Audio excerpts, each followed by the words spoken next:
I have constantly had to advocate for my care, and luckily I know my chart very well, so I'm able to do that. But for some patients, that might not be the case.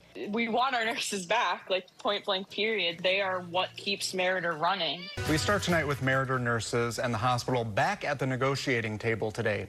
Hundreds of nurses are striking to get a contract that addresses their safety concerns and provides better staffing standards. But as our Ellie La Liberté shows us, the impact of the strike has gone past the picket line. The strike started on Tuesday morning, and ever since then, it seems like the care has really gone downhill. Sophie, who asked to stay anonymous and change her name for this story, has been in Meritor Hospital for nearly a week. I arrived here to the ER on Friday with pancreatic issues. She's been going to Meritor for care her whole life. But this visit, she says there's been issues. I have been consistently late for my medications.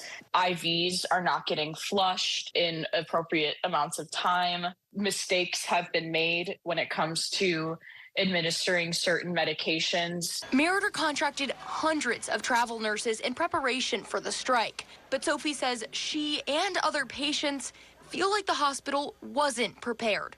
I have constantly had to advocate for my care, and luckily I know my chart very well, so I'm able to do that. But for some patients, that might not be the case. No, it's management's job to provide staffing, and it is our job to provide the care. Pat Reyes is a Meritor nurse of 35 years and the president of SEIU Wisconsin, the union that represents the nurses. She says she's sad to hear stories like Sophie's. It is concerning. But after 23 rounds of negotiating, the nurses felt they had no choice. We are fighting for the future, and unfortunately, the basics are the basics. The hospital, however, says it's not aware of any specific patient complaints at this time and denied claims that operations aren't running smoothly, saying, quote, "We are consistently hearing feedback from patients, family members, and our providers that these travel nurses are providing incredible care, and we are so grateful to them for showing up and giving our patients their all."